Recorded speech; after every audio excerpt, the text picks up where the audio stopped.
Hello Internet, and welcome to my live reaction for Eden Zero, Chapter 208. When we last left our heroes, we learned a little bit about Ziggy. Not as much answers as I wanted after 204, as to how Ziggy ended up how he did. He was just like, I'm not fucking telling you that. We do know that his universe was not Universe 2, but was Universe 3173, which ties in, of course, with Etherion. Well, that's sort of all we got on that. We learned that the way that Ziggy knew about Planet Eater was through hacking into Pino, but that's also seemingly given Pino some information as to how they can beat Ziggy, though we don't really know what that is yet. The big thing the last three chapters brought us was Cure and Holy in the Crow fight. As Holy and Jean made their way into the center of Crow, Laguna having to leave to help clean after she got hit. To restore the Ether Jammer Canceller, that's the term. And we learn that Crow was sort of created by Cure, of the Interstellar, who has for years been creating evil so that the Interstellar can beat that evil and shine brighter in his own terms, ignoring the mass amounts of damage that causes. Holy is not on board with that on any level, and is taking the fight to Cure once she gets her ether back. So that's where we left off. So let's dive right on in chapter 208, Dead End, which feels like it should be about Crow, but also there is a space in Dead End there, so it might be a bit of a pun, Crow, and like an actual dead end. Our cover here is Homura trying on a fairly revealing, I think it's a yukata, with Laguna, who's just sort of, observing, I guess. It is what it is. We open back in with Jean, as he realizes, my Ether Gear's back. This is Clean's wind. I owe you one, Laguna. And back outside, Clean does not have her own ship anymore, but she is, in Laguna's. My brother and Holy, are they okay? And Laguna just tells her they're still inside. And Clean complains, this cockpit, it's cramped. Yeah, it's not a two-seater. Yeah, you don't really, he's helping you out here, Clean. And the Eden Zero, right when we last left off, the last panel from last chapter was Holy telling us, or not Holy, Hermit telling us the main cannon was back online, and that the crew needs, Jean and Holy in particular, need to evacuate because they're about to get blasted by that cannon. And on the ship, Moscow announces, Miss Clean's Ether Jammer Canceller is back online. And Hermit, I keep getting those H names mixed up for some reason. Crow is moving slower. And Connor announces, recharge the main cannon. Fire as soon as Jean and Holy have escaped. And Holy is still fighting Cure, has no plan to escape right now. Melt into nothing! And part of Cure, turns into liquid. So for a second there, it looked like she was throwing liquid at him, but no. Cure actually turns into liquid and then heals. You know my power, don't you? It's regeneration. Oh, that's not good. That's not good for Holy. And Holy gets a knee to the gut there. And Holy coughs up blood as Cure just goes on the offensive. As long as people exist, there will be evil. And as long as evil exists, there will be good. We must be the good. Creating evil for that purpose brings harmony. We can regenerate the universe, don't you see? His own speech, I know the point is that Cure is full of shit, but his own speech proves him wrong. As long as people exist, there will be evil, meaning there's no need to create evil. As he said last chapter, Ziggy and Aknoella had nothing to do with him. They were just already being evil. So, I can understand there might be some circumstances that led him to this view, but he's still just fucking wrong. He's completely wrong. And Holy just mocks, are you done with your speech yet? And Cure realizes something and turns around. What? And we see that Holy wasn't really trying to melt him earlier. She was melting the, machinery of Crow behind him. Melty kiss! And it all comes, turning into goop. Falls down. Your target was the power source the whole time? And Holy just mocks, I do know what your power is. and you can't regenerate two things at once. And Cure turns to panic now. You! How dare you! And he gets these like cables from Crow's body and inserts them all over him. I guess drawing from Crow, or using himself to power Crow. Either way, it shocks Holy. I am Cure. I'm Crow. I am good. I am evil. And Holy just looks aghast. He fused with Crow. And Jean bursts into the control room. Holy, come on. And Holy looks back, but he's not. And he's gone. Okay. I guess he's gone to another room to like act as Crow. And Jean just asks her, "What are you doing? You destroyed his power source, right? It's overheating in here. If we don't get out, we'll be roasted." Well, his power source is still around. Like, I guess you destroyed the mechanics of it, but Cure seems to be acting as a power source himself. But Holy is not focused on that right now. Where did you go? If I don't kill him, I'll never. And Jean just grabs her shoulder to, like, stop her. And just tells her, acknowledging her as at least temporarily a part of the crew, "We'll take care of the rest. I'm pretty sure ending your life here with him is not what you wanted." And Holy looks back, exhausted but relenting. Which again, just shows the development of Jean. Like, even as he doesn't really see Holy as a full crewmate, he is not abandoning her. He knows his job is in part to protect her, because they are part of the same crew for now. I don't know, I just love Jean. Y'all know I love Jean. But anyway, Crow is starting to fall apart. We're seeing all these, like, tiny little explosions as are, like, bursting out of Crow. And Clean notes, "There! What's happening?" And Laguna just comments, "Whoa, his ether is out of control." And Moscow comments, I've never seen numbers this enormous before." And Connor asks, "The main cannon? Ready to fire." But, and just then, Holy and Clean escape. There be a visual. Jean and Holy have escaped. Fire! But we're seeing... that Crow's regeneration earlier, when she burst open that hole and then got sucked in and the hole, like, fused, because of Cure's regenerative ether gear. That's nice. It's not quite like foreshadowing, as Cure's ether gear had not been established at that point, but it's still nice.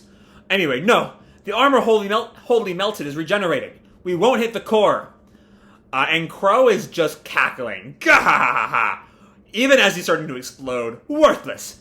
Insignificant fools. Firing like I-beams. And it's now like clearly Cure here. You powerless humans can swarm, but you'll never be a match for the great Crow. So maybe actually so, I don't know, I thought maybe it's, to some degree, Crow was like kind of autonomous. You know, like Cure built Crow, but that Crow sort of acted on his own. Maybe Crow has always just been a mech. Only ever been a mech. Not like mech as in like robot, mech as in like a mecha, like a Gundam sort of thing. You powerless humans can swarm, but you'll never be a match for the great Crow. Play acting at being an android. You are doomed as soon as you met me. I will erase it all. Then I will restore it all to life. And we're seeing the Cure sort of peek out from Crow. An eraser appears. Yo, erasing stuff is my job. And he's just standing on the building above Crow. I'm not quite sure if Eraser knows yet about the Cure-Crow connection, though given his scene with Feather last week, he definitely suspects something's amiss. And Holy reacts, "Eraser?" And Eraser activates his ether gear. "This guy's huge. I doubt I can erase them all at once. But I can at least..." And he erases enough of Crow to leave open a hole to the core. "His core is exposed. Moskoy!" And Feather contacts Hermit. "Eden 0. I used your data link to upload the precise trajectory for your cannon." And Hermit reacts, "What?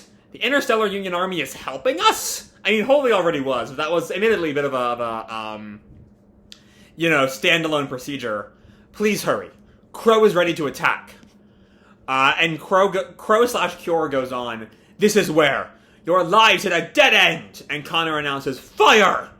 And as the main cannon readies its attack, Hermit tells Crow, "For us, There are no dead ends, which is just a great fucking line right there. Starbringer! And we see like what looks like, Fairy Tail Season 1 style magic circles that the Starbringer cannon blasts through to hit the core of Crow, disintegrating him, seemingly even getting Cure, which is interesting. This is where Cure dies. I could see Cure, like, kind of surviving. Crow dies, but Cure is, like, weakened or something, especially with his power being regeneration. Even if there's any bit of him, he might be able to come back from that. Because if this is where Cure dies, Cure's whole role in the story is just very interesting. Very weird, too. Just the, like, he's all of a sudden be like, yes, I'm behind so much of the evil the crew has faced. And then the next chapter, he's gone. I think Cure will come back. I don't think he'll be able to be an Interstellar. If he even tries, Holy will oust him immediately. But I don't think this is the end for Cure. I don't think Mashima would bring him in, make him this big, like, overarching threat of the story up till now, and then immediately kill him off. Especially once, like, he randomly introduces his powers as regeneration. That feels relevant. So I don't think Cure is in any way down for the count. Forever. Probably for the arc, but not forever. And then we just see the huge explosion. Connor reacts, "Do we get him?" And as the smoke clears, Crow is gone. And that's not a body that can hide real easy. So yeah, Crow is gone. Cure, I do think might be alive, but Crow is dead. And I love Clean's look of, like, pure jubilation as she's, like, fist bumping in the cockpit. Hermit breathes a sigh of relief, and Holy just comments, "Sarah, your sister's fight is finally over." And we leave that. We still have 3 more pages to watch Ziggy and Shiki, because Ziggy is currently just throwing Shiki around, outside of Overdrive, I should mention. Gah! And Ziggy just approaches Shiki, and Shiki tries to pick himself up. "I trained so hard, but I'm still not even in his league." Okay, that's a bad sign. And Ziggy just comments, "Of course not." And then with just sheer gravitational force, like, shatters Shiki's knee with a, like, fist of gravity. Shiki screams, "Ah! Why would anyone lose to their past self? My leg! Ah! This is it. You've reached your dead end." Which is our other, like, Crow made the dead end pun, that Hermit reciprocated in Crow's dying moments. But we're seeing it again here with Ziggy. And Shiki just growls, "Ah! I can't move." And then someone calls out, "That's enough!" And it's Pino! "Please stop hurting my master." "Pino?" And Ziggy just looks at her. "No, you can't be here." But Pino just tells him, "I think this is the moment I was born for." And that's really rough. With a cliffhanger that will tie into 206's The Way to Beat Ziggy. We find out what exactly Pino meant by that. I'm curious what she can do. If it'll be like, she finds some, like, angel form to, like, if it's a basic sort of, like, shonen fight, Pino has an angel form that can go toe-to-toe with Ziggy's demon form. Or if, somehow it's tied into the EMP power that's sort of Pino's baseline, or what. All in all, there's not a whole lot to talk about with the Ziggy stuff. It's very short, very just sort of setting up that cliffhanger. Though the whole "I'm still not even in his league" line, like, I've been acting under the impression that this arc is Ziggy's climax. Not the climax of the story, mind you, but by the end of this arc, Ziggy will no longer really be a threat. He'll be either dead, or they'll, Elsie had that one mention of, like, getting the old Ziggy back, whether that's actually a thing that can be done, or if Elsie is just wrong. We'll see. But by the end of this arc, Ziggy will not be the big bad. Or even a bad at all. If he lives, he will be the old Grandpa Ziggy, somehow come back in some way, shape, or form. But then you have that not even in his league line. Which, like, maybe that's setting up, this Shiki... Well, no, because every other universe, Shiki doesn't make it this far, right? it's only in Universe 3 that Shiki makes it this far, right? He normally becomes Ziggy. He normally, if he makes it to Nero 66, he's blasted 20,000 years into the future and becomes a bot, becomes Ziggy. So there are no other universes where Shiki can win here. So we're sort of solely relying on Pino to save everyone's asses here. But for now, let's talk about Crow, because that's where the real fun stuff here is.